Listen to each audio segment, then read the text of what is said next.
Hello, everybody. Here we are, another whole health macrobiotic forum. Well, I'm so happy to have you all here. We have a wonderful guest today, Michael Potter, and I'm going to ask Leonard Jacobs to please introduce him.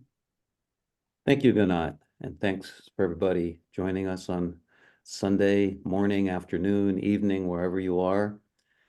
As you know, Ganat has been doing this forum for many, many years, and she continues to have enthusiasm of sponsoring and bringing in new guests. And this new guest that I am eager to introduce you to is actually an old friend and maybe the older of us participants here. Michael Potter is the founder, president, CEO, mastermind behind this company who provides such high quality food throughout North America and maybe throughout the world.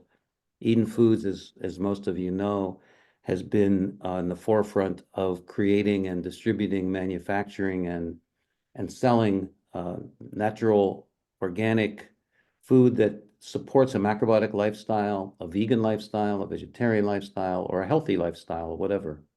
And Michael has devoted his life to developing this company. He's had many iterations with retailing and restaurants, but the main company, Eden Foods, that was a pioneer in introducing non-dairy milks with Eden soy back in I think in the 80s and 83. 83, and continues to find the highest quality Japanese foods for our supportive diet. And I've known Michael since probably 1970 or 71, and I've known him to be incredibly dedicated, devoted, and high integrity towards finding those things that he would eat, that he would feed his family, and that he would then share with the world. I'm not quite sure how he has maintained his devotion to this hard work, but he has, and he's glad to share his stories with us. Michael, would you like to say anything more? I know you don't like being put on a pedestal, but I just put you up there. I don't want to knock you off. What would you like to Well, say about how you feel about Eden Foods and why you do what you do? Eden Foods is a manifestation of macrobiotic principles being introduced to the Western world. Uh, and, those that brought it to us, George Asawa, Herman Cornelia, Micho Aveline, and dozens of others, Mr. Muramoto, et cetera, et cetera. I like to just start out by expressing my gratitude to them for sharing the insights that they have provided to us. Yeah, it's been an interesting journey. I was born December 5th, 1949. 74 and a half-ish. I'm looking forward to being 75 this December. And I've been doing this since I was a teenager, literally, since 18, 19 years old. I discovered Zen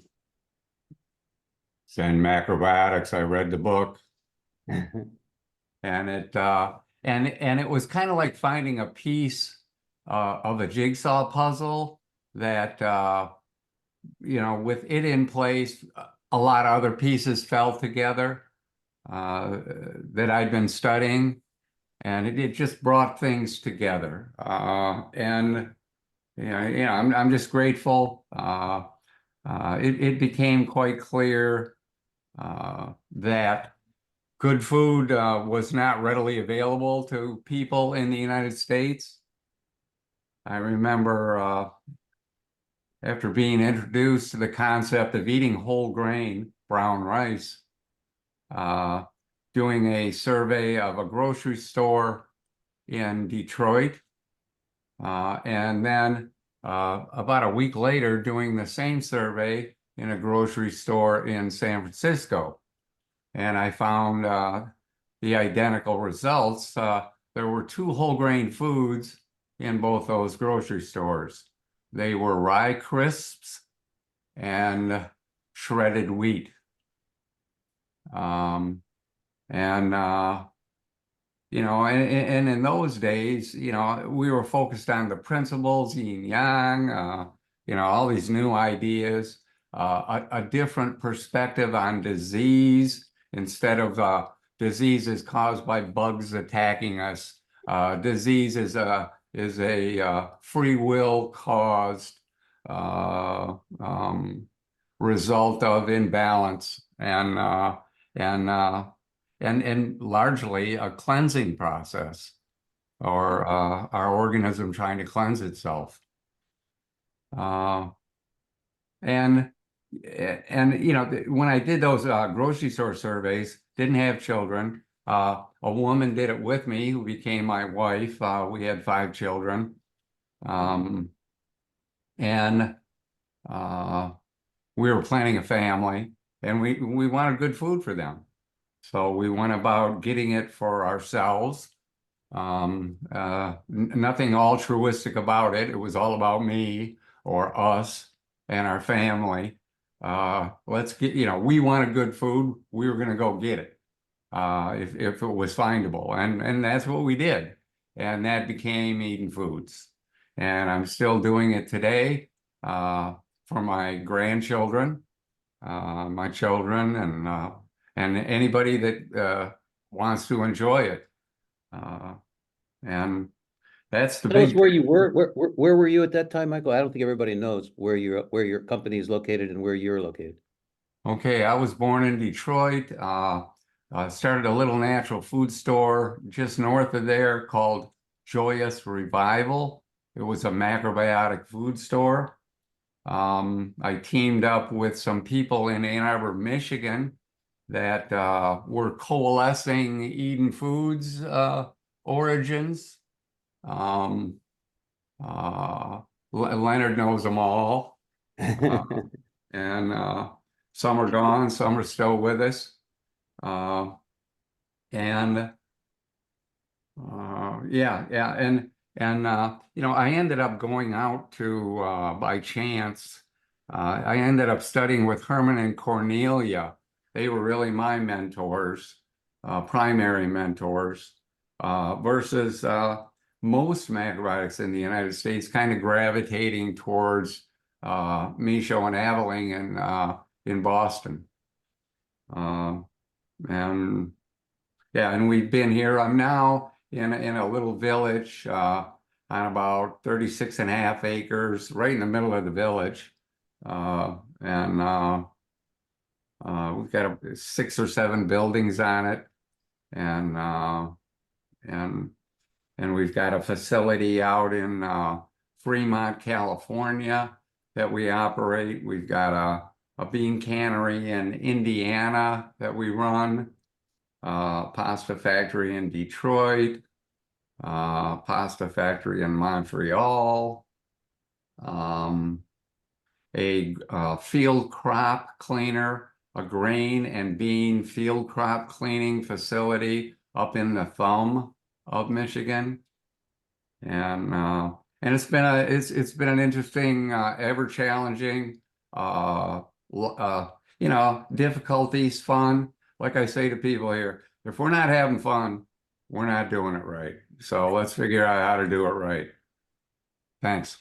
Yeah, no, and just to share from my perspective of to all of the people on this forum is that the scale, as Michael described, of his company, both manufacturing, importing, distributing, selling so much, the scale of that company is it's rare to find somebody who runs the company, who started the company, who has the integrity, principles, and values that Michael has. And again, I don't want to overstate it, but it's hard to find, if we think about modern corporations worldwide, it's hard to find somebody who has such hands-on as well as deep roots with the products, the reason for the products, and the blood quality that is created from those foods for all of us. So anyhow, there's just again to acknowledge Michael's efforts and also his transparency in sharing with us why he's doing it and what he's doing. So you've got such a broad range of products, Michael, from grains.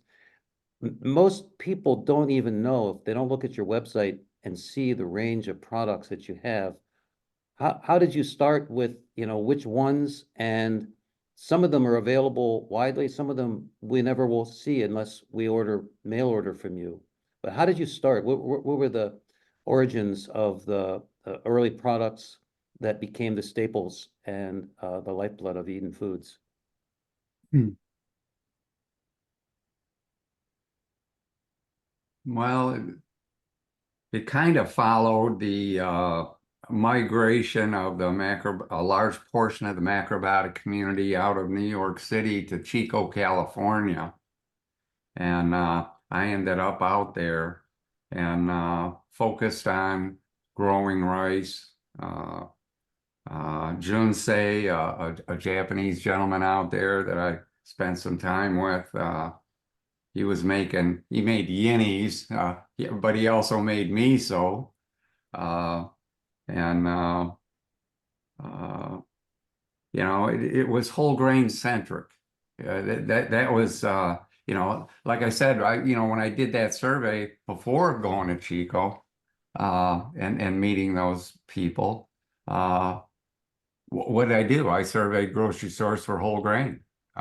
So I went out there and Lundberg Brothers, the original gang, Swedish farmers, Swedish immigrant farmers that had some good rice land and at the north end of the Central Valley of California, near Chico, and a little bit south of there actually. And uh, yeah, hey, where's this come from? Where's this rice come from? What is it? How's it grown? Uh, and I didn't have an agricultural background at all. I was a very young man, but I was curious, and they were generous in sharing knowledge and information with me. Uh, the with macrobiotics being at the center of this discovery uh, I was making, or we were making, um, the Japanese foods, miso, shoyu, sea vegetables, etc. Were an important aspect of it. Macrobiotics without shoyu, macrobiotics without sea vegetables, macrobiotics without miso. It's hard to imagine, and it's appropriate too. They're excellent foods and a gift from the people that brought macrobiotic principles and understanding to us. So you said that in terms of purity, that it's important for you to know the origin. So that's what you mean. Like you met the Lundberg brothers, you found the quality of their food was synonymous or consonant with the quality of their characters and their values. Is that how you make judgments about the products that you're buying, that you're selling? Well, wow. Really, the primary, there's two primaries. One, why is this person doing this? I gotta know, I have to understand. Is there integrity here? Is what they're doing trustable? Uh, so what's motivating them? And then their soil. What's the history of the soil that's growing these plants, which is producing this food? Those are the two focuses. What's the motivation of the grower? And what's the history of the soil that's growing the food? And so you're still selling their rice? Yes, we do. And there are other grains that you're selling, and you have a similar relationship with the farmers, the growers of all the other grains and crops that you're selling? That's our orientation. That's my orientation. It's been pretty consistent for the last 55 years. That's how I go at it. How about the effect And of it on you and your family? I mean, you must have a direct experience eating it. uh, yeah, yeah, being involved in macrobiotics for quite a while, a few decades. Uh, yeah, I don't know. It was probably about, I don't know, 8, 9 years ago. I was at a bookstore called Mayflower Books in Berkeley, Michigan, a northern suburb of Detroit, uh, kind of theosophical oriented bookstore. And and it dawned on me that macrobiotics, how do you explain it to people? It's always been challenging, to say the least. Uh, and I said, and I had this seminal moment of it doesn't matter. The only thing that matters is people need to eat whole grain. Focus on whole grain. Keep it simple. The old KISS principle. Keep it simple. Keep it focused on the singularity of eat whole grain. Okay. Don't eat sugar. Don't take drugs. Don't eat meat. Don't be animal kingdom dependent for nourishment. And focus on whole grain. Whole grain. Uh, I think it gives a oneness to our thinking, or it stimulates that. It stimulates the development of intuition. Uh, and, I mean, without health, there's no freedom at all. You're imprisoned by ill health. So, uh, and I've got a lot of experience and experimentation and practice, uh, uh, going through life myself personally, my family, my children, my grandchildren, my friends, my employees, et cetera, et cetera. Lots of folks all over the country, all over the world, and just observing and learning from it all. And I'm really soundly uh, confident that focus on whole grain is a good distillation, of a proper urging forward of macrobiotic principles.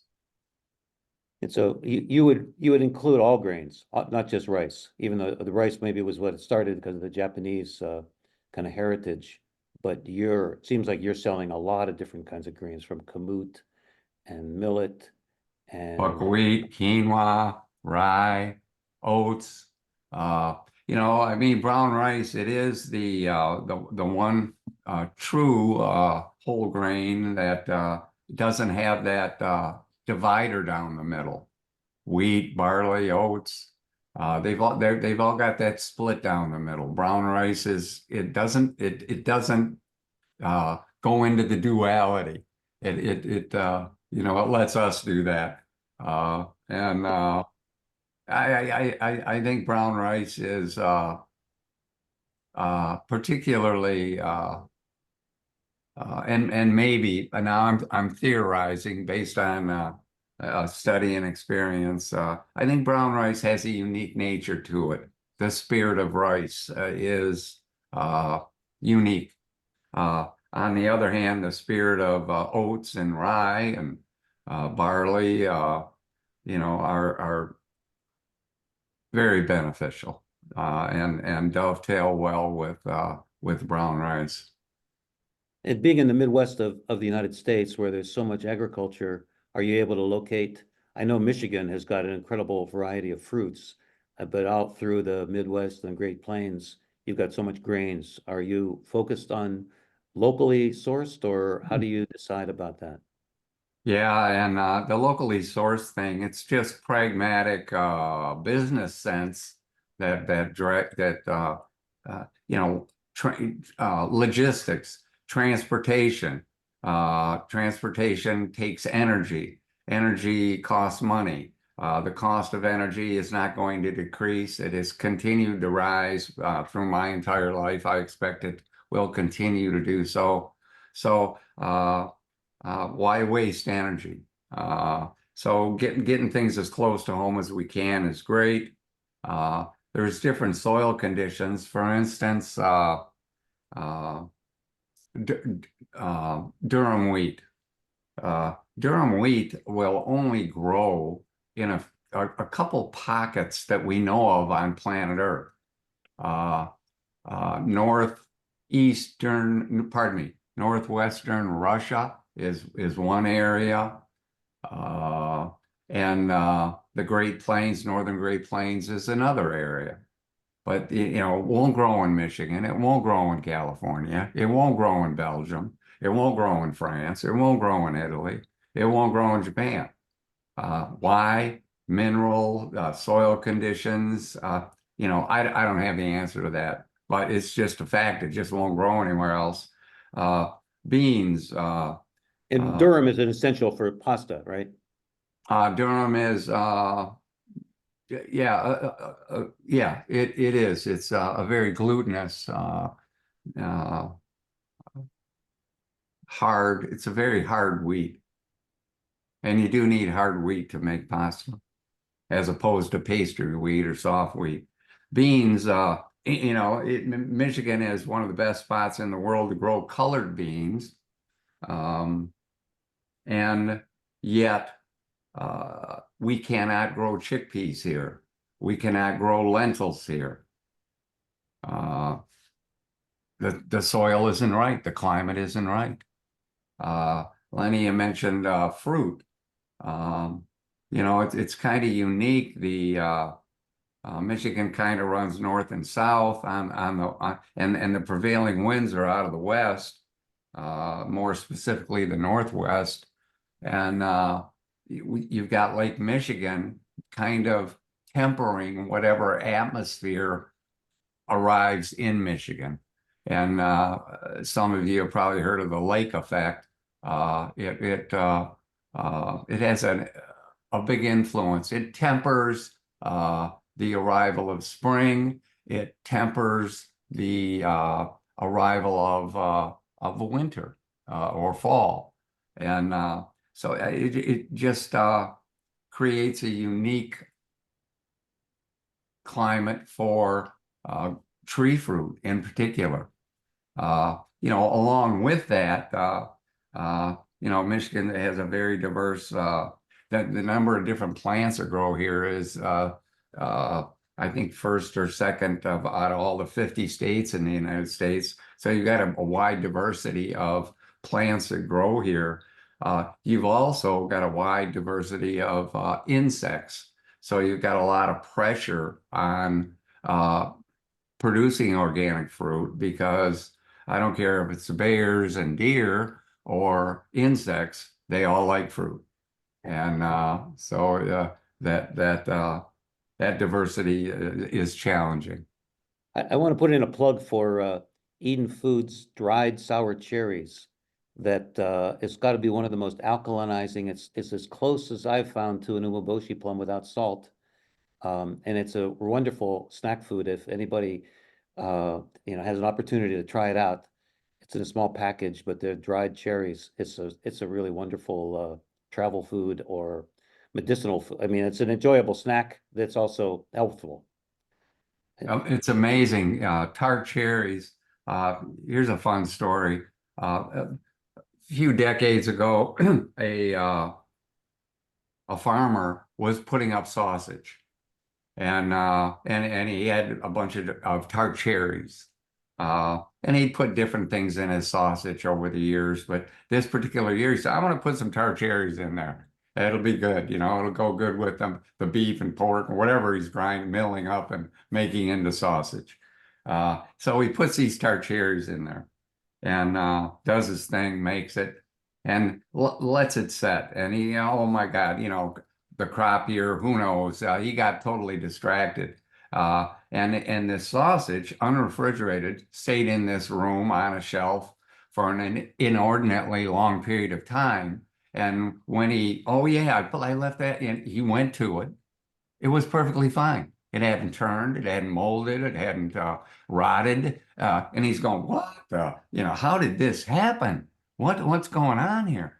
And so we took it to Michigan State University, a land grant agricultural based college here in Michigan, and inquired what is going on here? How could this happen? The only thing that changed here is I put tart cherries in it. So Michigan State University started looking at tart cherries, and they found an abundance of antioxidants in these tart cherries. They identified rather straight away, rather quickly, they identified 17 different antioxidants. Some of them are completely unique to tart cherries. Very helpful, very beneficial, and they taste great. Yeah. It tastes great, and I bet a lot of people, because it doesn't have that super sweet taste, they don't think, oh, why am I eating this? I want some, raisins or dried apples or something, anyhow. But it's a really great food, and that's so now we won't get rotten if we eat them. Is that? It'll help. Keep our bodies. Lenny, maybe I'll ask a few questions here because they're piling up. Please. So, Michael, you're doing great. It's amazing. See, Mike, do you know Michael? He writes, sounds like the development of Eden coincided with Michael's development of judgment. I like that one. Yeah, let's let Michael comment on that, because I think, Michael, you mentioned how you started with the physical body, and then it affected your emotional, mental, intellectual sense. What would you say as you evolved personally and your company evolved? Judgment?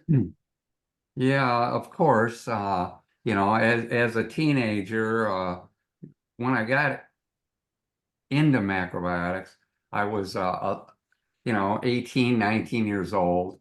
At that point, I know in a man's life, I don't know about women, but women have told me it's similar with women. Anyways, I knew everything. Nobody else knew anything. I knew everything, right? And that's just an attitude, the Saturn return thing, whatever.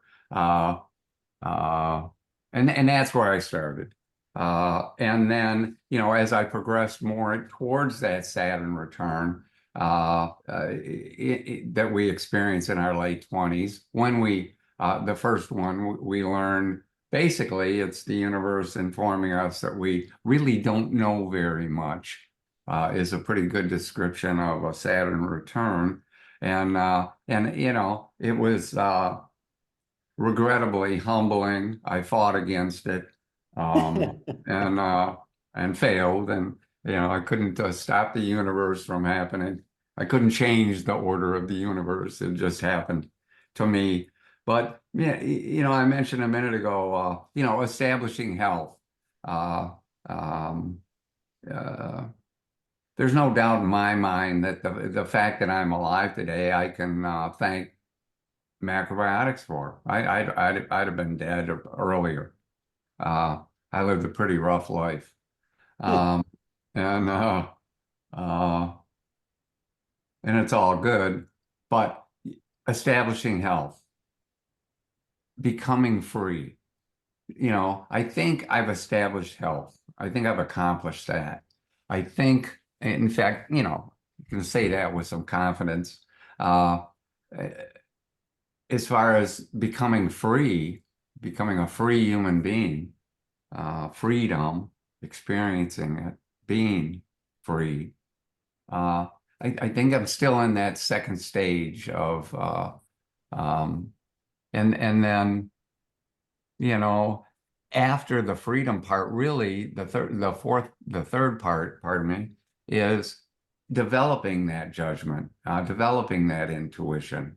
Health first, freedom comes, which is tickling and exciting and fun, and it's distracting, and we can get vain about it and fall off the deep end, or end up going down dead end paths that we've got to get ourselves out of. I'm sure, I think we all do that. But, then third is the uh, growth in how we see things, how we perceive things, our judgment. The second book of macrobiotics, Zen Macrobiotics was the first one. Um, the second one was the Book of Judgment. I don't know if you can see that here. Yeah, the Book of Judgment. That was the second book. And then what? I think the third was the Guidebook for Living. It mentioned having babies and being moms and stuff. Uh, and which it just harmonized with the inclinations that myself and my wife had, Carol, and uh, yeah, I don't know where I'm at. I am where I am. Here we are. Now, what do we do? I've certainly have had a rich life as far as experiences go at both ends of the spectrum. Um, and certainly my judgments developed, and I think the whole grain thing, that there is a grounding effect that we enjoy when we center our diet around whole grain. So yeah, no doubt about it, Leonard. Great. One thing, just a little anecdote about Michael that he shared with me recently is that as a testament to his health, he was were you number 3 or number 5 in the state of Michigan in terms of miles on a motorcycle in a year? 25,000 miles in a year. Is that fair to say? Um, yeah, yeah, I wrote a Anyhow, lot. anyhow, just I wrote a along with lot. running his company and having a family and grandkids and all, he's a passionate bicyclist and or motorcyclist, and 25,000 miles within the year while running his company. It's you know, so he may have Yeah, a I long, mean, but he's for for for got a for long life about ahead. for about 10 years straight, I had the most miles of a motorcycle in Michigan. I was in the top 5 for about 12 years straight, and I had a job. Uh, because How many all the people other working ones on for the Eden list, Foods? yeah. How big is your staff, Michael? Um, about 150. Yeah, Whoa, so go ahead, Ganat. You have some other questions. I do. Um, Patricia Becker says, thank goodness for Eden Foods. I've been using and recommending them for 40 years. So much respect and appreciation. Then there's a bunch of small questions, and I'll just read through them and you can pick up what you like. Michael, have you ever tried Antarctic sea velvet? No idea. No, no, I haven't that I Okay. know of. All right. When my box from Eden Foods arrives, I take a deep breath and relax. I know I can trust whatever's in that box. And I feel really taken care of when I start unpacking the careful packaging and packing. Thank you for your legacy of integrity. From Mia. Well, God bless her. Someone asks, yeah, someone asks, when you were mentioning the various grains, Patricia also wants to know about teff. Is that included in the grains? F? Absolutely. I'm not currently trading in TEF. It's such a small grain. It's really hard to you got to invest in seed cleaning equipment. We don't have any, so I don't have any ability to handle teff at the moment. I would like to, and it's a wonderful grain, absolutely wonderful whole grain. See, Mike Chen continues, we learned from Sylvia that traditionally rice was used for the most severe illnesses. Barley was the day to day in and out, the day in, day out grain. I thought Steve millet was Schwartz. in China and Japan, not barley. Well, I don't know. He's not saying where this is the case. Yeah, different grains have different affinities. brown rice seems to have a wholeness to it, and seems to go deep as far as a psychic effect. Although all our food and nourishment goes deep into our psyche. Um, uh, yeah, oats and rye are the best for building muscle tissue. I think rye is the best, followed by oats. Horses like oats; they're pretty muscular. Um, and wheat is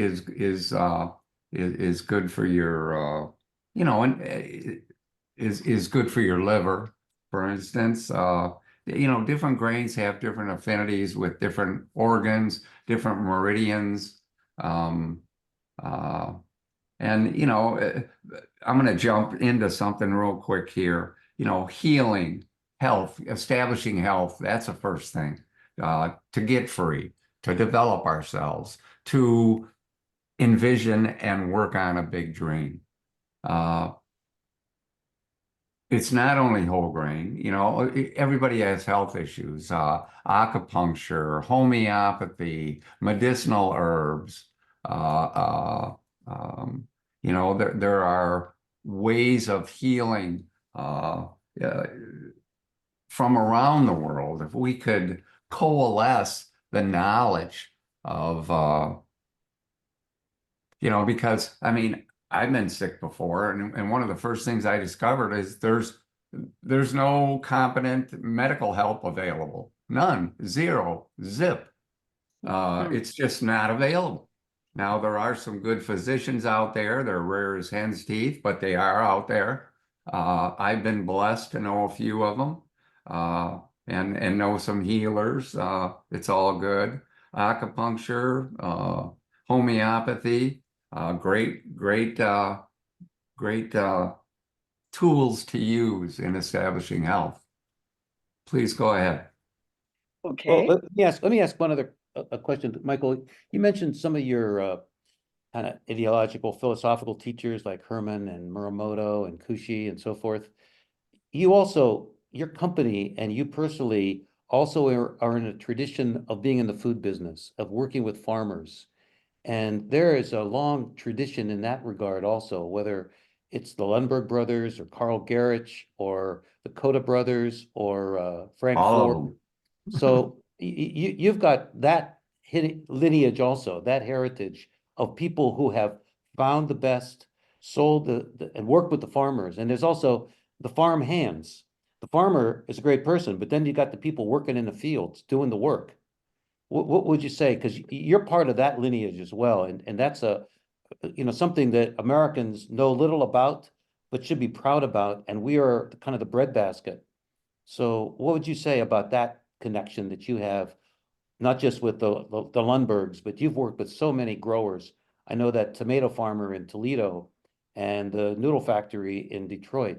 Could you tell any stories about your experiences in that lineage, that heritage? Yeah, the first thing I'd say is that, and I'm speaking from my perspective, uh, nobody did much by themselves. I certainly haven't. Uh, um, Thousands of different people have contributed to the development and the work necessary to make Eden Foods function. The growers, you mentioned the farm hands. That's excellent, Leonard. Thank you. I mean, I'm sitting at a desk in my marketing department where I am literally a worker bee. I work as a peer in this group. And and I'm good at some things. Other people in this group are way better than me at things. Uh, but I bring the roots and the principles and try to keep us on track and with macrobiotic principles. That teamwork. The best work we do in the marketing department is a group effort. There's no hierarchy. Where's a good idea come from? I remember once I was in my warehouse in Ann Arbor, and this was many decades ago.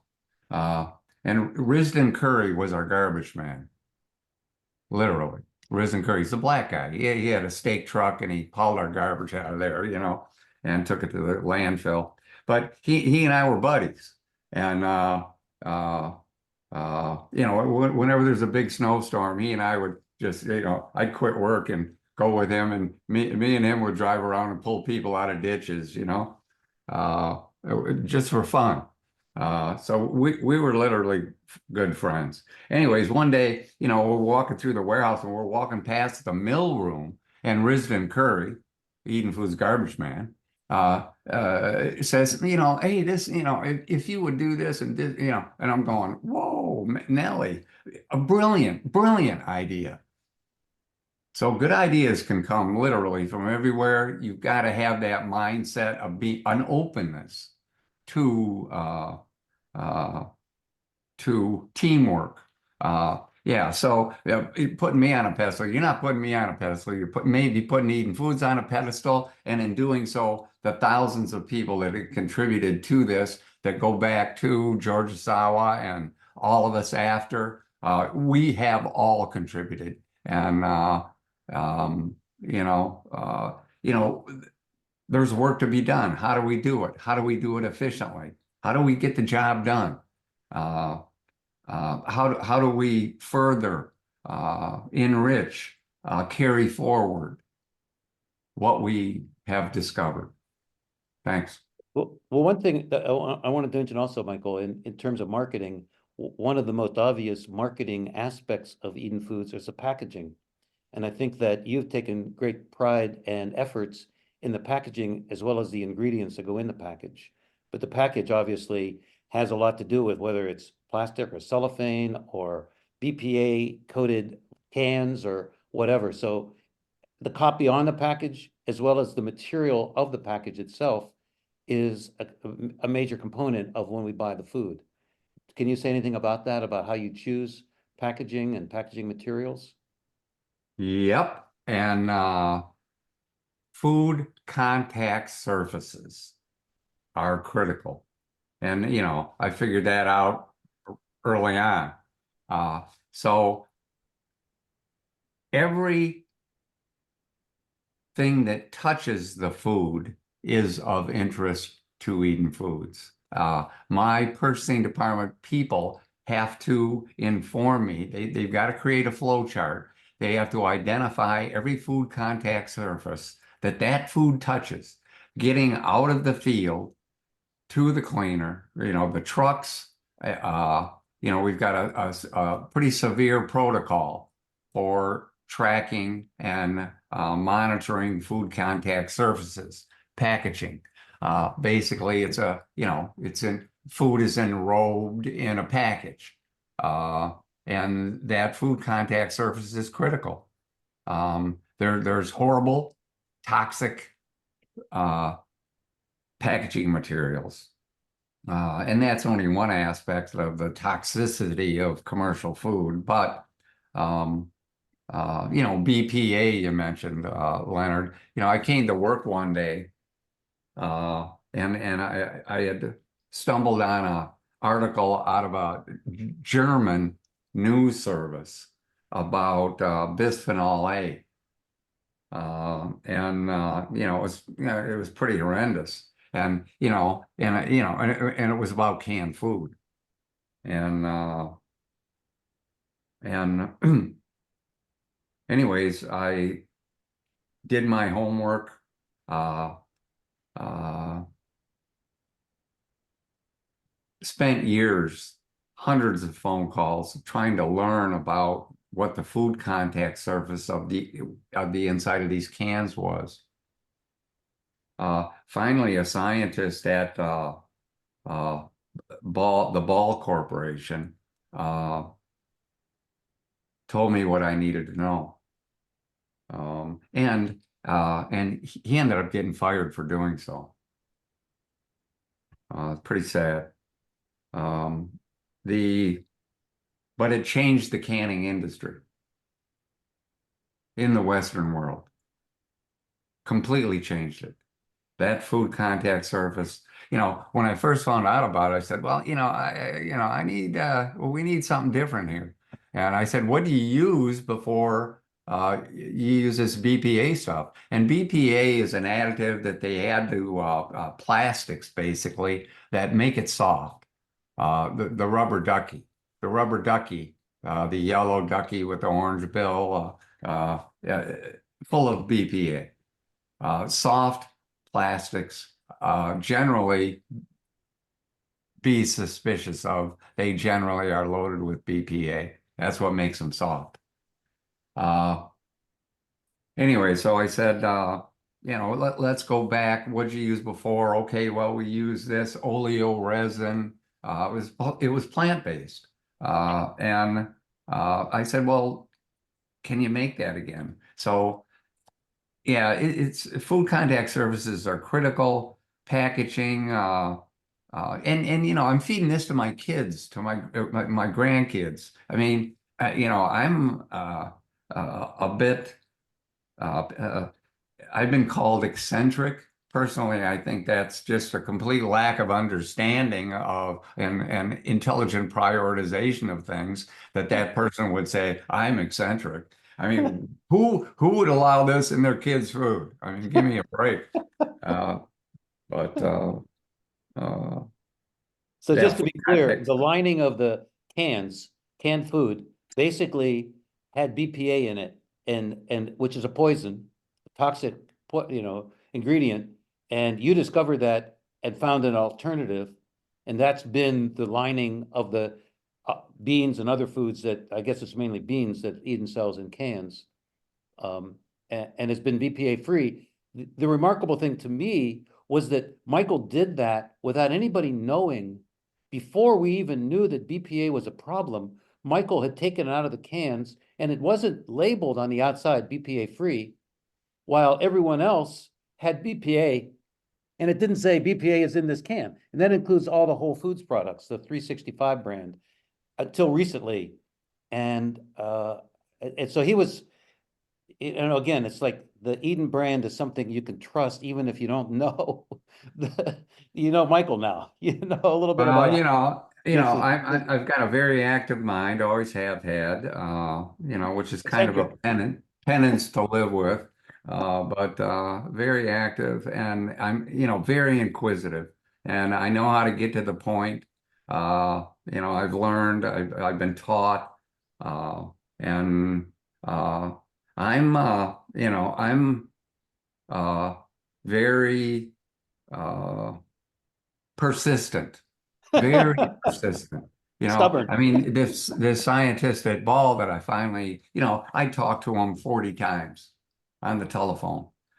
He finally told me, well, what like I said, what I needed to know. And, you know, it was just happenstance. But, a gentleman at the Ball Corporation told me, I don't know, probably 8 years after the entire canning industry changed in the Western world because of Eden efforts. Uh, So they're uh, all BPA free now? yes, sir. Really? Yep. Yep. Thoroughly. Uh, and and he said, you must be proud, he said, of Mhm. that you changed the entire canning industry. Uh, and we never took any pride in it. It's satisfying. Oh, good. Hey, problem solved. Okay. Oh, well, there's 5 other problems to deal with. We don't sit there and wallow in success. It's very temporal. Great. Ganat, you have some other. Sure. Someone is asking if you would speak about how you've seen the natural food industry change over the years. And in addition, the person specifically asks about the earthquake and the tsunami in Japan, how that affected your business. 2 good questions. Okay. Uh, Fukushima. Okay. And what was the first part of that? First part about how you see the change of the natural food industry over the years. Thank you. The biggest change beyond a shadow of a doubt, was the realization in the finance community that this fad wasn't going to go away. And the rush of Wall Street money into the natural foods industry. Macrobiotics created the natural foods industry. Beginning and end of story. There was a health food industry prior to macrobiotics being shared with us. But there was no natural food industry until, so the natural foods industry is a direct cause. It was directly caused by macrobiotics. You know, it was interesting. You know, Eden Foods was part of a phenomenon that happened all over the world. It happened in Melbourne, Australia, Singapore, Brazil, Argentina, Colombia, Russia, France, Belgium, Germany, Sweden, Finland, the UK, Canada, the United States, Japan. It happened all over the world. Boom, natural food companies popped up. And the straw that broke the camel's back, macrobiotics was that straw. Literally. George Sawell put that straw, on a pot, and it just created boom, phenomenon all over the entire planet. Natural food companies popped up. Tampopo, like dandelions, all over the friggin' world. And Eden Foods was one of them. And in North America, the Canadian natural food companies and American natural foods companies, we would come together once a year. And there was a bunch of us all over the country. Cherries, Laurelbrook, Pure and Simple, Roger Hilliard, Janice up in Seattle, some in Colorado, Food for Life in Chicago, Llama Toucan and Crow out east, et cetera, et cetera. Anyways, we would get together once a year, and I'm going to them. And Arrowhead Mills was there, Frank Ford, and I watched people died, people sold out. Literally, they'd sell their natural foods company and buy an island in the Caribbean. Literally, and this happened, and I'm watching the numbers dwindle. Wall Street money is very seductive, apparently. It never seduced me. I'm a little fussy. It didn't attract me one iota. Thank God. And we're the last man standing here, literally. I mean, they're all gone. Whole Foods, I remember when Whole Foods down in Austin, Texas, they were going to open their second store. And they invited me to come down to Austin, Texas and do radio and talk to people about macrobiotics, which I did. That's where that speech I gave at the Smithsonian about aerodynamics and the principles of aerodynamics and comparing them to the principles of macrobiotics and the discovery of them and the development of the understanding of them. Yeah,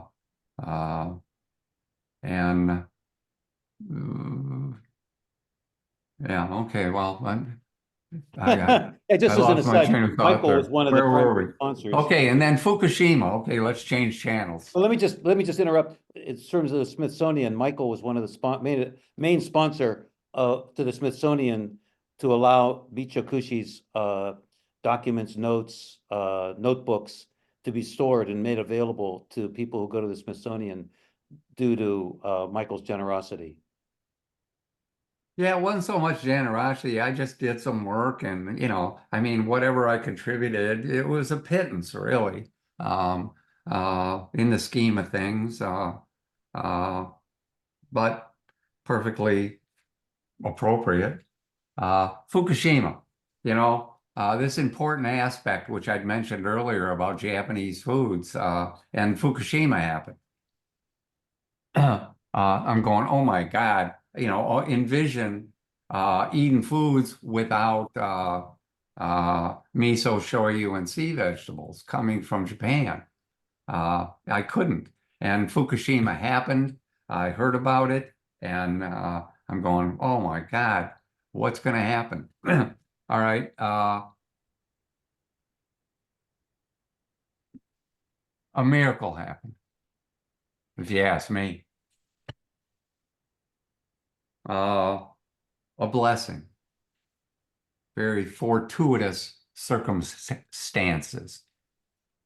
I quickly became pretty knowledgeable about ocean currents and wind currents around Japan. I found out what was monitored where. Uh, I found out how to tap into the data associated with them. I watched the cover up happen in the media and in the infrastructure of multiple countries, Canada, the United States, and Japan, primarily. The cover up.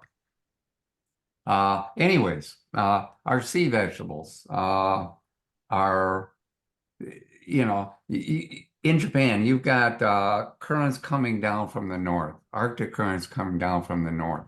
They come down about halfway down into Japan, and where they're met by ocean currents coming up from the south. And they meet right about in the middle of Japan and push out. And push out into Central Pacific from there. What I learned was that one of the last places on planet Earth that is going to be touched with the toxicity created by the Fukushima incident in the Pacific Ocean, which is going to go through all the oceans. It's going to circulate around the planet. And, it circulated into Alaska and California very quickly, Oregon and Washington State, northwestern United States, Alaska, and those fisheries. And,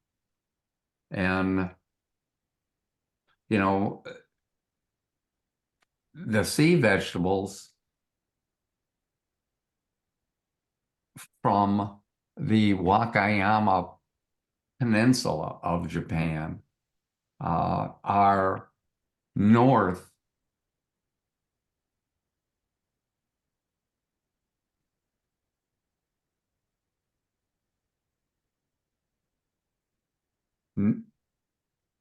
pardon me, south of the contamination that happened at Fukushima. And the contamination from Fukushima was going to go from its place in about 3/4 north of Japan, north up around Alaska and circulate. Anyways, and we began to monitor the federal government's nuclear industry that makes atomic bombs, etc. I was just going to go grab the name of it. Oak Ridge Laboratories. You may have heard about them in Tennessee. They make nuclear bombs or they run the technology. Anyways, I stumbled into a scientist there who I explained my dilemma to him, and he became an ally in us being able to monitor radiation and have the resources and to use Oak Ridge Laboratories. because before this saint was delivered to us, we were having to send our samples to Germany to get the testing done. And then this guy popped up out of Oak Ridge Labs and, out of the nuclear warfare industry and helped us.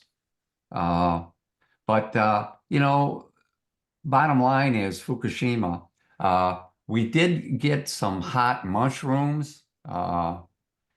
What we started doing immediately when Fukushima happened, we had the Japanese said, you can't send us anything with elevated levels of radiation. Just don't even try. Because we won't take it. It won't make it through customs. The FDA won't allow it. We aren't going to pay for it. So don't send it. And so they began a rigid, severe testing protocol in Japan, which we duplicated here. I mean, my staff, they didn't even want to go near the containers. The Oak Ridge Laboratories gave me the last 4 Geiger counters in the United States of America. They were hot items. He sent me 4 Geiger counters, the last 4 they had, the last 4 I could find, on the continent. He gave them to us. Anyways, we would go to our containers, whether they came into the West Coast or here in Detroit, and we'd walk up to it, with a Geiger counter. Hey, is this a hot box or what? Could have been sitting in a rail yard and got showered with radiation. My people don't want to go on that, and so some pretty severe protocols. The hot mushrooms, we relocated 2 suppliers from northern Japan to southern Japan. And, is all I can say is the ocean currents and atmospheric currents allowed us to continue to receive nuclear radiation-free foods from Japan. Prior to Fukushima, I knew that long-term, getting sea vegetables from Japan with that culture, that knowledge, that handling their techniques was going to be critical. Those currents that come out of the north, basically when the tide is low, the sun is high, where Japanese sea vegetables grow. On the west coast of the United States, well, why not just get them from the United States west coast? Because the same northern currents that are coming down the west coast of the United States, when the tide is low, the sun is low. So the nature of the sea vegetables themselves are completely different, just because of that phenomenon, geographical orientation, and how things spin around the sun, etc.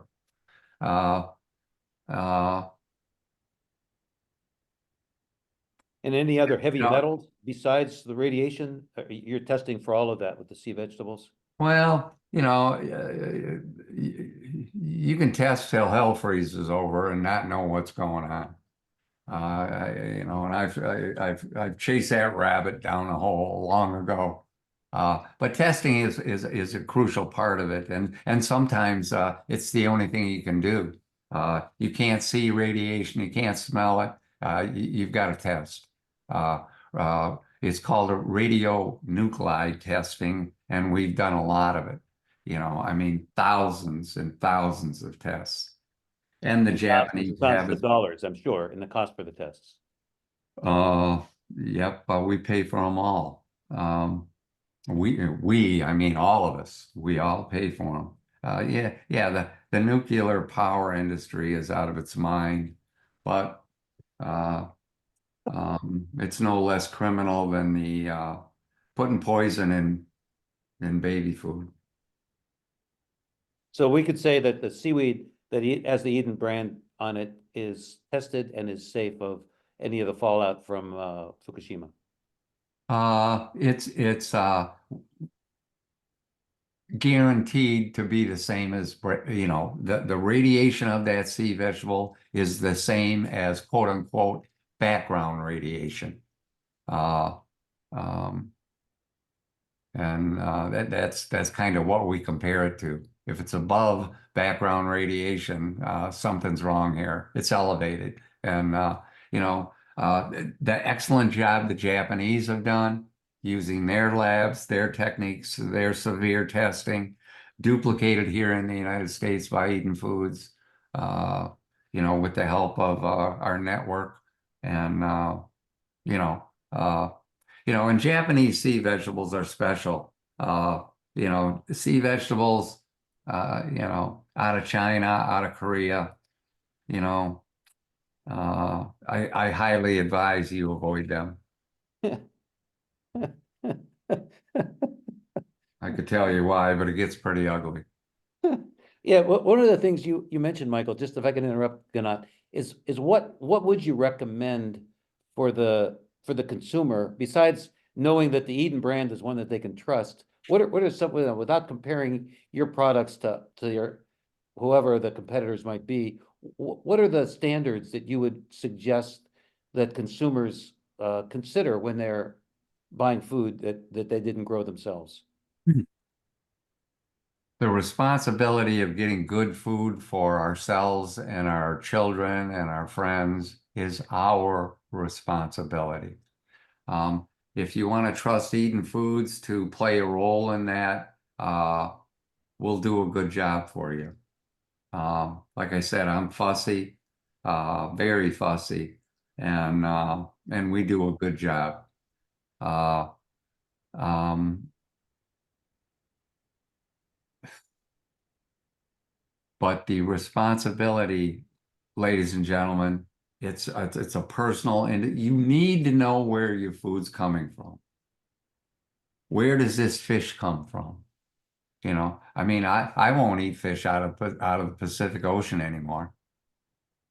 All the salmon grown in the North Atlantic is genetically engineered. I don't eat salmon anymore.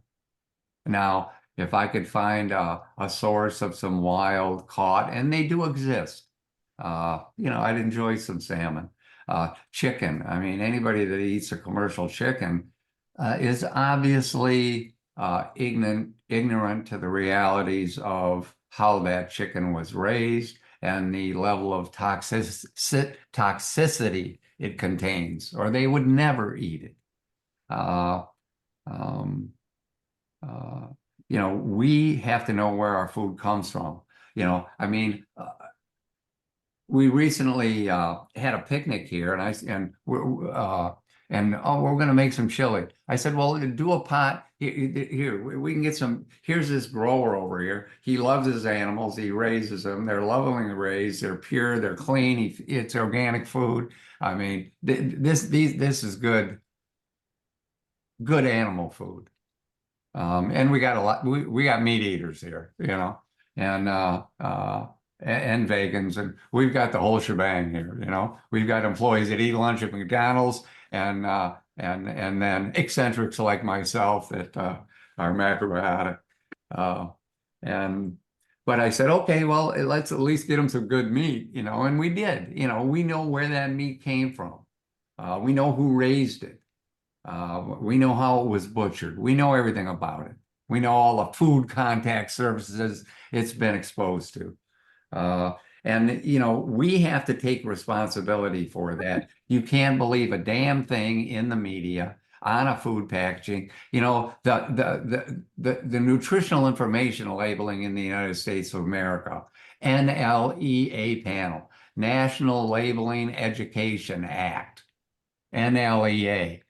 It's ironic that the real intention of the NLEA panel is not to educate at all. It is to hide the truth from people, from you, from everyone. But they wrap it up and put a pink bow on it and call it the National Labeling Education Act. It's the lack of integrity in our culture, in our society, in the world today is stunning. Just stunning. Michael, I know you sell some unusual sea salts. What would you say about microplastics in sea salts? Because I know macrobiotic people love their salt and usually use sea salt, but how about the microplastics that's present in a lot of sea salts? Good question. How about the air we breathe? What can I do about that? Can I choose what air I want to breathe? And what's in it? No. The sea salt we get some from the Isle of Mortimer, French Celtic sea salt, and then we get some from a salt harvesting area in southern Portugal. Triple seawater wash. It's whiter. It doesn't have the clay in it that the Isle of Mortimer salt has. That Micho advised me to avoid, which led me to that southern Portuguese source. That southern Portuguese salt has been supplying salt to people for, it was one of the catalysts that salt harvesting, and one of the catalysts for the development of our civilization.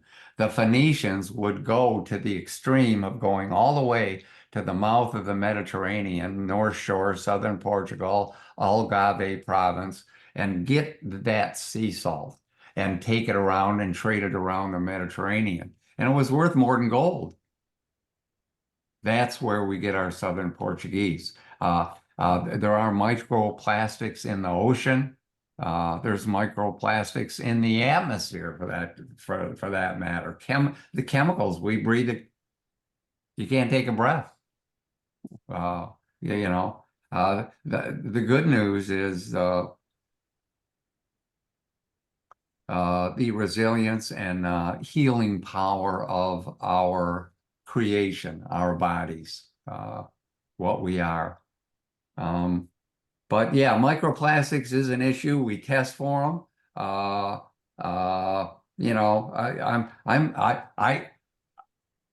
I prefer our Portuguese sea salt to the Isle of Mortimer. They're both excellent sea salts, and they're being harvested and handled and in every way, shape, and form, exactly like they were, for hundreds, if not thousands of years now, and nothing's changed. It's excellent sea salt. The Atlantic is not as bad as the Pacific. Pacific sea salts I would avoid, just like I avoid Pacific fish because of nuclear radiation. It's a cesspool of Fukushima now. The good news is the currents from Fukushima have not reached the Wakame, Hiziki, Arame, Nori sources that we use. That radiation hasn't gotten there yet, and it's only a few hundred miles south of where Fukushima is. It's literally the last place on planet Earth that's going to be contaminated, but it will be. But it will be. Thanks. Ganat, you have some more. I do. I'd like to express my my gratitude and my amazement at the quality and the integrity that you bring to your company and to all of us. And I didn't realize, I didn't know to what extent, I didn't know your personality and characteristic to do this. So I hope that this interview that we're doing right now, maybe you'll put it on your website so people understand what you're making available to them. It's phenomenal. Someone is asking, again, along the lines of how you see it developing, how you see the future of this activity. Are your children involved? How are you focusing further? The next generation? Mm. Yeah, well, big picture wise, the food industry and the media and all the industries, they've grown and been monopolized and very easily controlled by governments and uh, uh, rich organizations like BlackRock that, that have devious agendas. So what has to happen and is happening is a reverse of that. The pendulum swings and then it swings back the other way. It's inevitable. A localization of agricultural production. That's what I predict is necessary. It's happening, and we should all encourage it. Buy local. Good idea. And it's buy foods from your environment that are grown and produced in your environment. Within reason, or predominantly. Uh, uh, so I see a reversal of bigger is better to small is beautiful, and a more local production scheme, which unfortunately, the Wall Street money, the big money, has billions, trillions of dollars invested in the status quo, and they're not going to give up their controlling positions without a fight. So, which triggers all the misinformation in the media that we are subjected to continuously. Uh, it's best to avoid it all and use a little common sense, which has become more rare these days. The second part of the question, please remind me, Gannett. Exactly. You're breaking up. Ah, Yeah, we can't understand you. oh, how about now? Better, Yeah, that's better. hopefully. Good. So question one, we are asking about, you see it being. Yeah, the development of how you see the next generation. I think that's what she's asking. Well, I don't see it, I don't have a crystal ball, none of us do. But the only thing I can do is put one foot in front of the other. I'm trying to train people here. I'm trying to share what I've learned, both about macrobiotics, about food handling and processing and our agriculture. Uh, and, Rudolf Steiner put a book out. The title was Agriculture. We need to share this knowledge. We need to redirect. The enemy is big money and the greed behind it. We need to create an alternative to that. Eden Foods has set itself up from day one as an alternative to commercial food. Uh, and if I look around North America, I don't care if it's in Winnipeg, Canada, Chicago, Illinois, Memphis, Miami, New York City, Middletown, Pennsylvania, Laramie, Wyoming, Santa Fe, New Mexico. Every urban area has a resource for alternatives to conventional food. They can be specialty food stores, natural food stores, co-ops, farmers market. Farmers markets are an excellent seasonal source of alternatives to commercial food. Know your grower. What a great place to know where your food's coming from. Go to the farmer's market. Uh, and co-ops, cut the middleman out. I'm a big fan of co-ops. Uh, and how successful we're going to be, I don't know. The only thing I know about the future is that I am going to be surprised.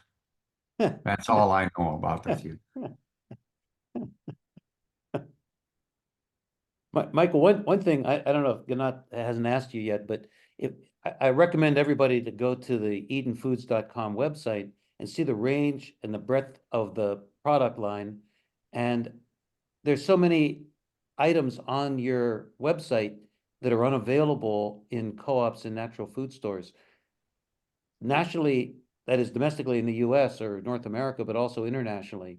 How would you recommend that people could find some of the things that they would want? Like I was surprised, I didn't realize that your sauerkraut and kimchi was available.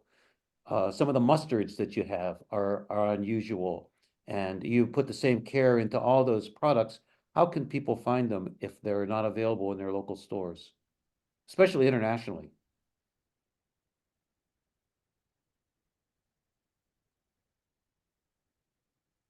You're muted. You're muted, Michael.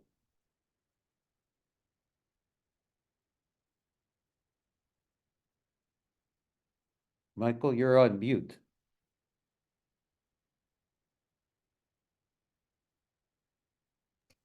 Whoa, I don't know how that happened. Must Okay. have hit my mouse. I'm Yeah, sorry. okay. Sorry. There's only two places that you can get everything that we have, and that is this little 800 square foot store we have in the front of our offices that we run as a public service for people in the community here. You know, somebody came to me and made me promise I would do this. They said, "Well, all your employees can get your food, but we can't get it, and there's nowhere to get it around here." I said, you know, oh, you got to open a store. So we've got a little 800 square foot store here if you want to come by Clinton, Michigan. If you can't do that, www.edenfoods.com. Everything we've got is there, plus items that we don't sell through distribution channels, uh, like uh, yeah, just some anomalies. They're not Eden products, for instance. But yeah, that's the only place you can get everything we've got. Internationally, do you ship internationally? We do, and you know what amazes me? The Eden brand shows up all over the world. You know, uh, uh, yeah. I was talking to my doctor, Ed Linkner. He said you know, he went to Israel. He was in a hotel in Israel and uh, or an apartment he was staying at. I think his daughter was over there living, and he said, yeah, and in the neighbor's apartment, I saw Eden soy stacked in front of their door. The delivery man left it at their front door. He says, how'd you get that over there? And I said, I have no idea how it got there, you know. But Singapore, Japan, we've got customers in Japan, distribution customers, South America, Eastern Europe. You know, it's amazing. It gets around, but. There are sources of, like I said, in every urban area of uh, alternative food. And they need to be more community centers. These little co-ops, these little shops, there's community there. There's knowledge there. There's connections there for healthcare, for food, for natural lifestyle, for good clothing. Um, Localize, encourage localization, encourage quality, support the alternative to the insanity, please. And you know, how, you know, are we going to be overcome by the greed-driven Wall Street money, or can independence and freedom survive? Independence and freedom has been under assault probably since the concept of independence and freedom entered the human psyche. We have to be persistent. We have to persist. You know, I used to tell people, hey, we're a principled natural foods company. We say what we mean what we say. You know, we are what we are, and we're very principled. We keep our word. Uh, and uh, and then finally said, a principle, well, what principles? And the best answer I could come up with was macrobiotic principles. based on what I'd learned by then. So, you know, we need to persist in this. We need to learn. We need to develop it. You know, the wisdom, knowledge, understanding shared with us by George Osawa and th those after him, George and Lima. You know, I was blessed to have Lima Osawa as a teacher of mine. Um, she focused on hand healing. She was really into hand healing later in her life. Uh, yeah, uh, yeah, I was fortunate to know so many Are there great some, teachers. Donat, do you have some more comments you would like to share or add questions? Someone is asking about your personal relationship to allopathic medicine. Do you go to a doctor? Do you treat yourself? How do you manage? Um, I use all the tools I can bring to bear to keep myself well. That includes, I've been blessed with a University of Michigan trained physician that's been in the Ann Arbor community for 50 years ish, probably 47 years. Dr. Edward Lincolner, Lev, he likes to be called. And he gets it. He understands macrobiotics. He's a homeopathic expert. He's an herbal medicine expert. He's an acupuncture aficionado. Um, and that's been my family doctor my entire adult life. So I've been very fortunate there, and so have my children, and so are my grandchildren. Uh, finding a good quote unquote Western trained physician is dang hard, very, very hard. But they are out there. They are out there. There's some spectacular people, and go find them. They're worth the effort. Would Uh, you attribute a lot of your physical health to your diet as well?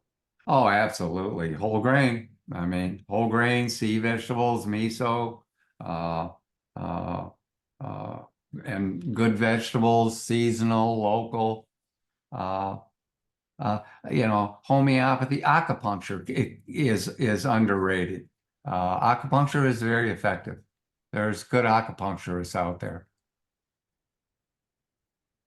There's bad ones too, I'm sure, but be discriminating. And you know, persistence for anything to flower and bloom and bring joy to the world. It takes persistence. And we have to be more persistent than the forces trying to thwart that from happening. Michael, another thing that people noticed on EdenFoods.com was the range of recipes and food information that you have. Is there anyone you want to credit for all of that? I mean, it's an incredibly good resource for people who are new to or even experienced with the range of foods that you have. There's great recipes and food information. Is there one source? Are you the source, or was Wendy Well, or somebody else? the background there is notable for sure. Number one, marketing wise, we don't put our names on photographs or illustrations or artwork or layouts. You know, it's all for one, one for all. We do everything as a team, as a group. Nobody takes personal credit. On the other hand, with the recipes, we were blessed with Wendy Esco being part of our company, being a director of the company, and being part of our marketing department for a good long time. And she shared her and we'll talk about a wonderful chef and you know an artist as far as food prep goes. That is a good description of Wendy. and you know, we're blessed to have a lot of her work, care, love, thought, experience manifest in the recipes on our website. She's familiar with a lot of them. She invented most of them. You know, like I said, nobody did anything by themselves, but she brought them to us. She manifests them on our website, and so that's an important thing to know.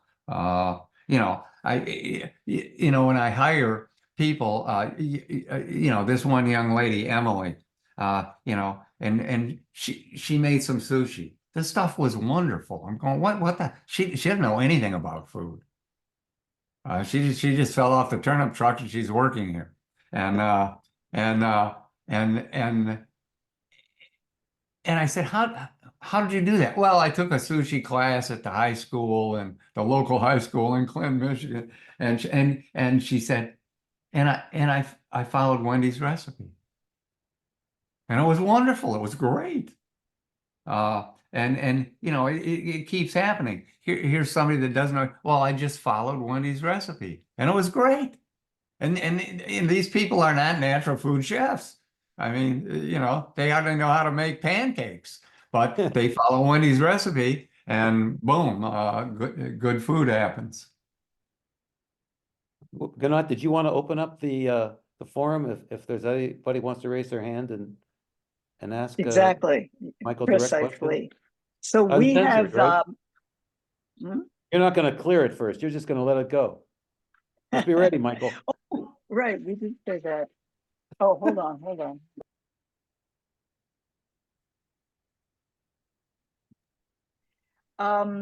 What was I going to say? We've been going an hour and a half. Is great, Michael. It's so interesting to listen to you. Let's open it up now. If anybody would like to actually have a conversation, a dialogue, a chat with Michael, come on and let's bring you in and we'll see you and we'll have two or more people in conversation. Sylvia, you have a lot to say. Michael, you do. And anybody else who has questions. We have small questions here and there. I think it could be a good idea now to open the whole thing up, and whoever would like to speak, please, you're welcome. For next 15 or 20 minutes. Yeah, something like Okay. that. Mhm.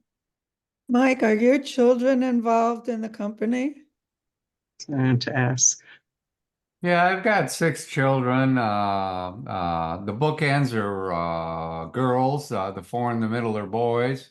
Uh, and let's see, 5 of them have worked here in various capacities over the years. Currently, today, as we speak, one of my children is a key person in the company. Out of the 6. And you know, that changes kind of like the weather. But you know, it was funny. He worked at the at Cal Arts, Walt Disney educational establishment in California, and he ran the graduate program uh, for film directing there. You know, he was working in the marketing department here, and he comes into my office one day and he says, "Hey, Dad, I'm going to move to LA." I said, "Son, why would you move to a cesspool?" And he says, "Well, I'm into the arts. You know, I want to be an art. You know, I'm an artist, and it's either New York City or LA. You know."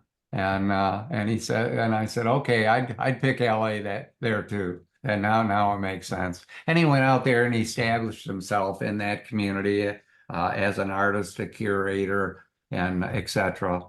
And then I spent 5 years trying to recruit him back into the company.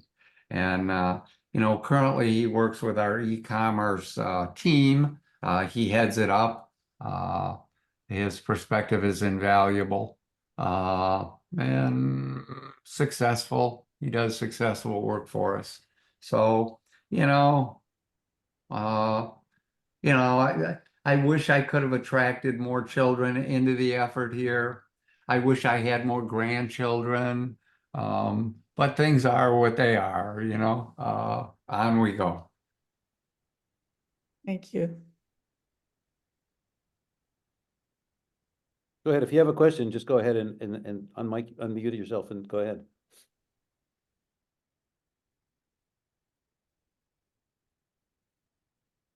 You know, the food thing, I'll tell you, I'll just, food is the last frontier. You know, they've gone from, you know, the powers that be, uh, uh, freedom, freedom, freedom, health, freedom, development, and the infinite dream. Health, freedom, development. Michael, I had a question. Are there any other independent businesses in the natural food industry and in the manufacturing? I know Dr. Bronner's is one. I was just wondering, are there any other ones that are left that haven't been sold out? Bronner's was sold, I Um, think. You know, locally, you know, there's different scales. You know, we've been around long enough that we function, and we kind of uh, grew into this role. You know, Canada's always been a good market for us. We're very close to Canada here. Uh, uh, but as far as nationally, you know, I'm unaware of other.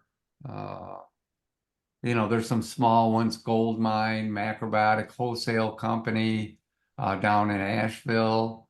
Uh, and there's some smaller ones, but more importantly, there's kind of like that Tampopo, those dandelions all over the country of people doing good food well and finding them, encouraging them, developing relationships with them, being able to enjoy knowing what you're eating, being able to enjoy food that's not full of toxins. You've got to develop relationships with those people. You've got to support their efforts. You've got to appreciate their efforts. You have to enjoy their efforts. We have to be persistent. We have to be focused. And you know, there's a lot of forces working against this health freedom. Hey, a freedom, yeah. Do people want us to be free? Well, if you make sure they're not healthy, you don't have to worry about people being free because they're incapable of doing anything. Uh, uh, um, you know, so we need to be, you know, we need to establish health, uh, and uh, and uh, and enjoy the growth that nourishes in us.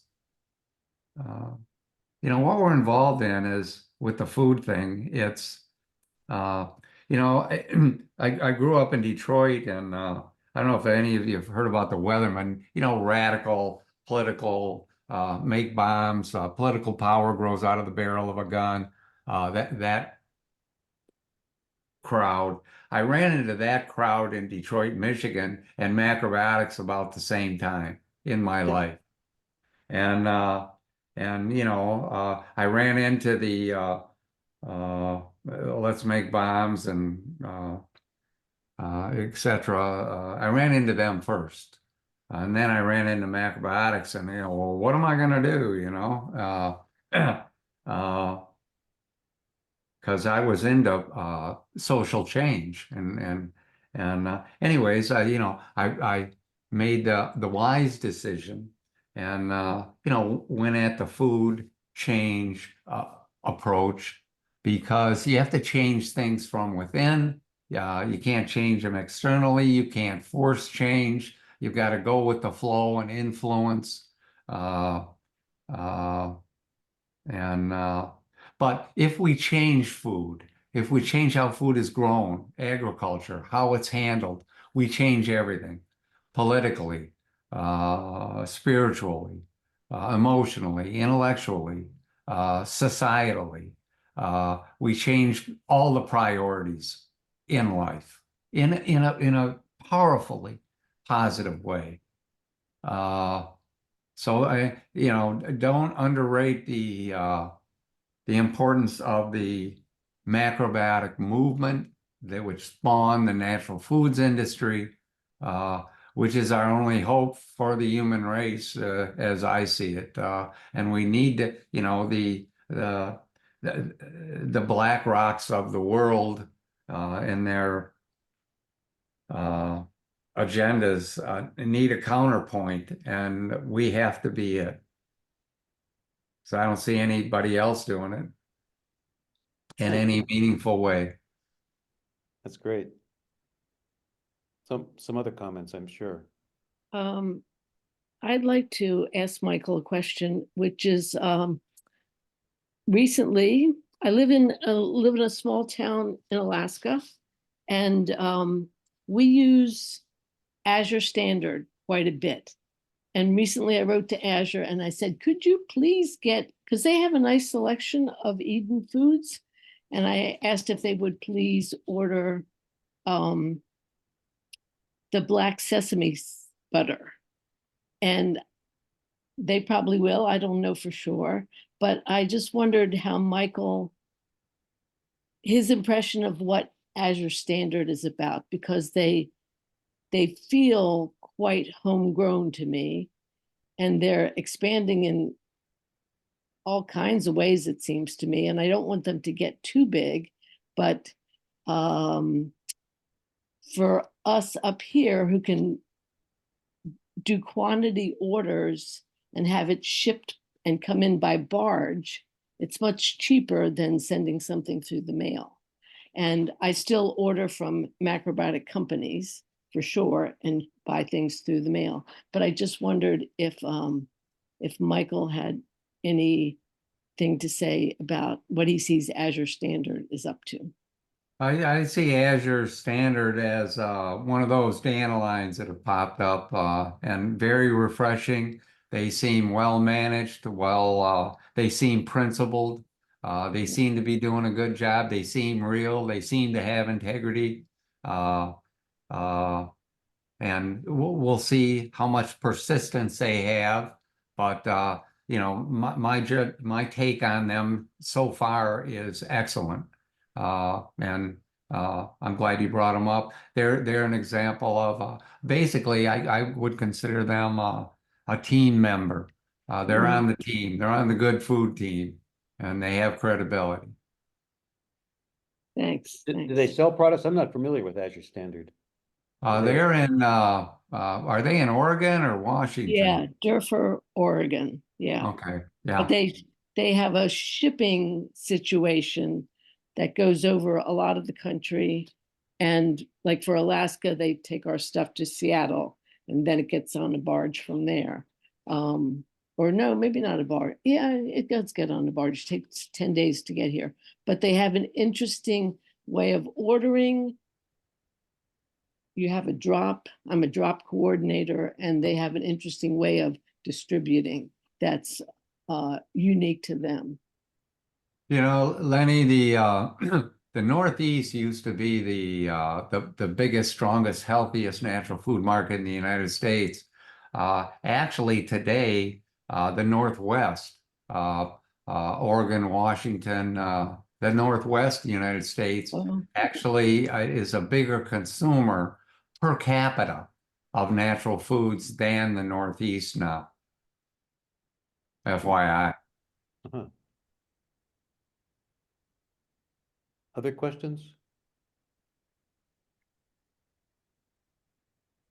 We have a few more minutes.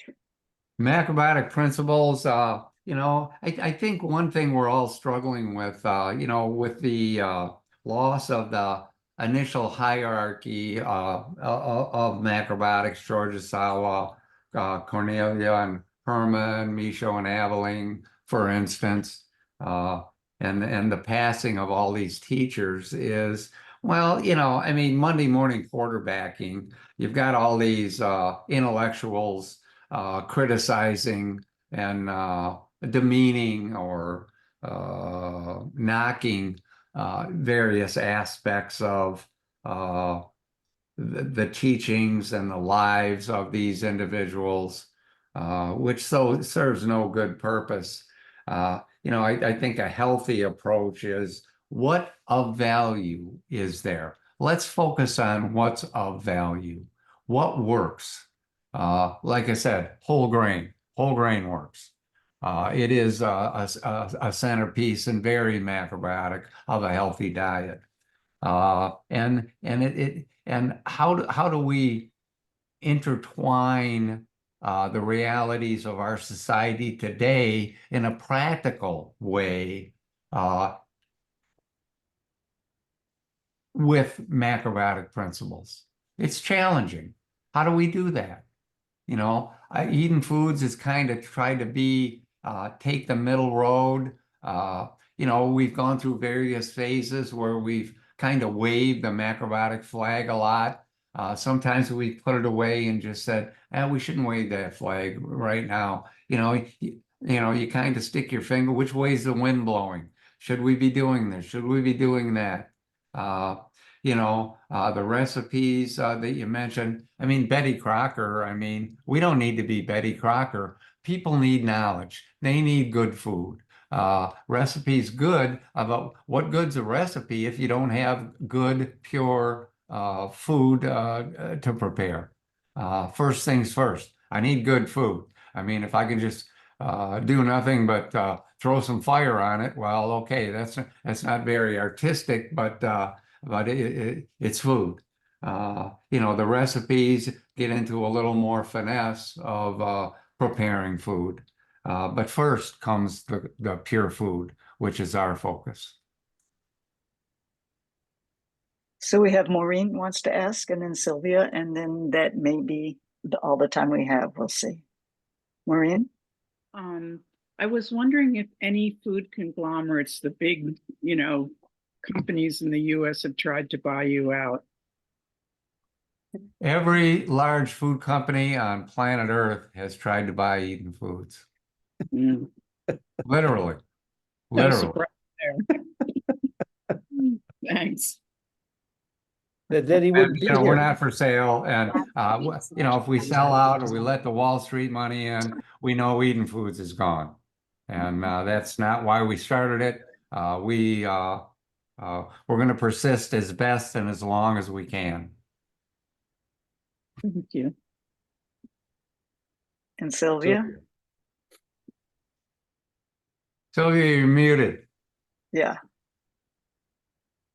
I wanted to tell Michael how impressed I am at so many levels by his integrity and standards.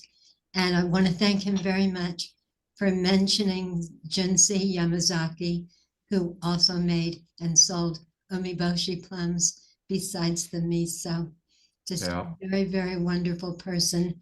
I'm so thankful that Eden Foods has resisted offers to buy it. Herman's, the beginning of his decreased strength came with the sale of Chico-san in 1984 to Heinz, and considered a very, very bad turn of events. I wanted to ask Michael something. I know that in Japan between 1971 and 1997, nobody could obtain actual natural unrefined salt.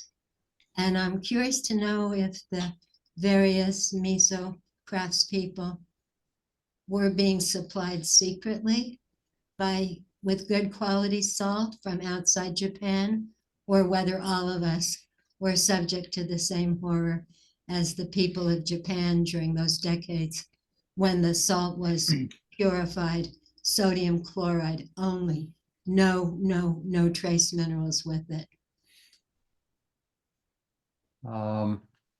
It's kind of a mixed bag. The Japanese trading companies, Mitsubishi was a big one.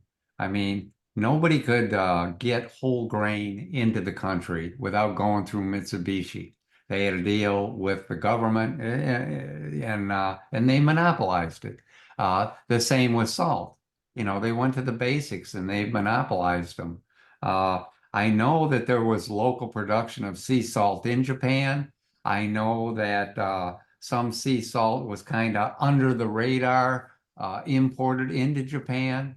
I think a lot of the production was done with commercial sodium chloride, because they couldn't get anything else.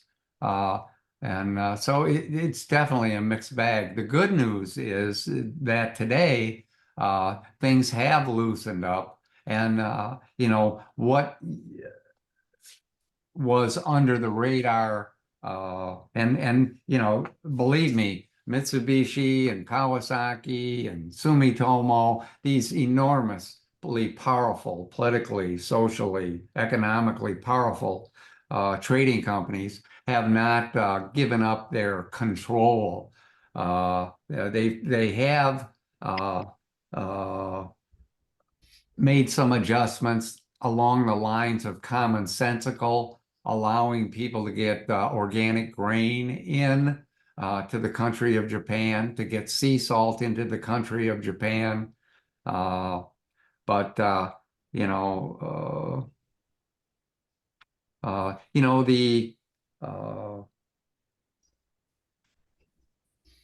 the tendencies of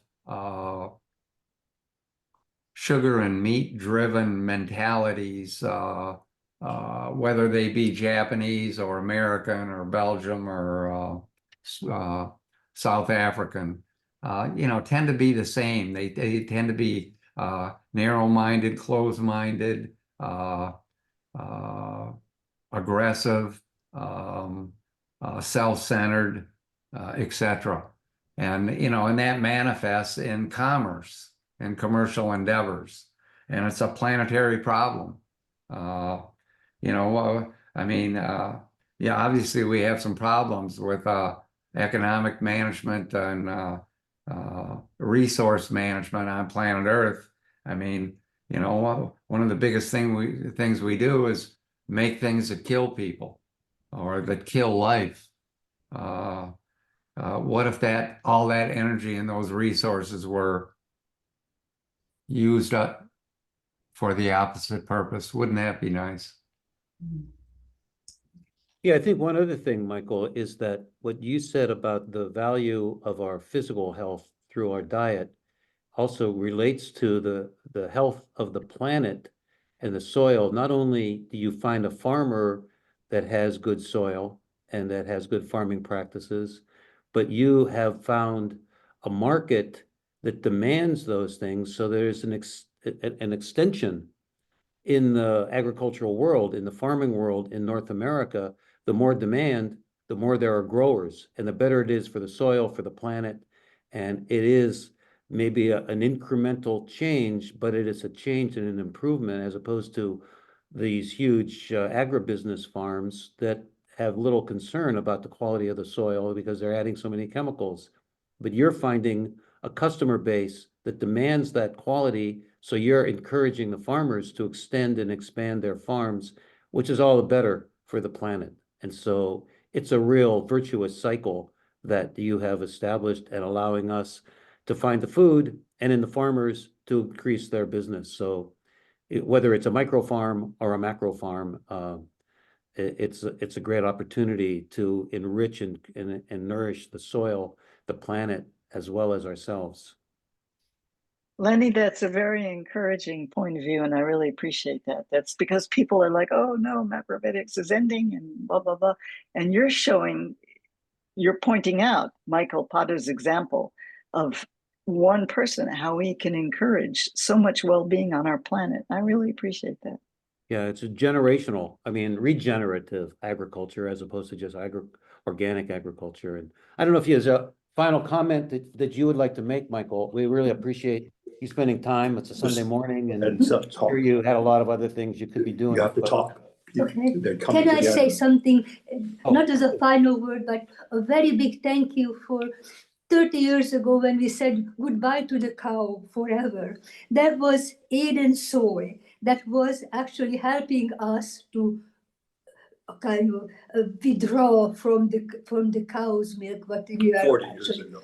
40 years ago, actually, yeah. but at the very beginning of it. And ever since, we are going and finding Eden food on the road and developing, going back, coming forward, but in a macrobiotic way. And I would like to say to Michael that on the road, I had difficulty with the idea of eternally happy and infinitely free, especially the idea of infinitely free. We have so much to talk about freedom. And I said, I had obstacles on the way all the time. And I was bundled into a impossible bundle when I was born. I couldn't even move out. I did not even have food when I was born. And so what is this freedom? What is this infinite freedom? I grew up in a socialist part of the world and was going for it. I find in the work of Claude Bernard that he actually, in a biological way, said that we are infinitely free. There are life latent like the stone, cannot move. And there is a life accelerating that is in between. And us, mammals, we are infinitely free. And this is the one that George Sava took for us as infinite freedom. Because when he was in France, he actually knew everything about the times knowledge that was coming. So when Michael said that he was doing the most on the bicycle, on the motorcycle, and I was so happy to know that he is infinitely free. He was changing his location from A to Z all the time, back and forth. And that is our freedom. And the other thing is what Eden Food is providing, the food that we take into our mouth. That is our freedom. We can choose, we can heal with it, we can help other people with it, and they are doing the best, actually. So we are gratefully thank you for everything. And we are hoping that he is doing the bicycling as far as it can get. Okay. This is the future. This is the future. Thank you for everything. We should close though, if Michael Yes. could, if you have any final comments or observations. Well, back to basics, yin yang, macrobiotic principles, let's be persistent in it. They work. There's enormous wisdom there. There's so much more for me to learn. It's, talk about the huge dream. I mean, it's impossible. I'll always know just a very small amount of what I wish I could know. My studies continue, the work continues. Eden Foods is basically a marketing company for those that agriculturally produce pure food. We just make sure it doesn't get polluted on the way to you. And we've actually gotten pretty good at what we do. Being in business today is a tenuous existence. The struggles go on. It's nice to be part of a forum, to feel part of something, to feel part of an understanding. It's validating. It's a pleasure to be with you today, and thank you all. Well, we thank you, and I think you can be really proud of yourself. We really appreciate your time and your work, for sure. Thank you so much. I'll let everyone know next month on the 1st of December, we have a speaker who's going to speak about the spiritual aspect of healing. Think and grow healthy, or words like that. What is health? What is recovery? What is overcoming disease? How do we be healthy? So we can look forward to that on December 1st. Thank you all very much. Thank you, Lenny, so much. I so appreciate you. Thank you very much. Michael, you're a treasure. You're really a gem. Thank you very much. Goodbye, everybody. Thank you, everybody. Next time. Thank you, thank you, thank you. Thank you so much. Bye.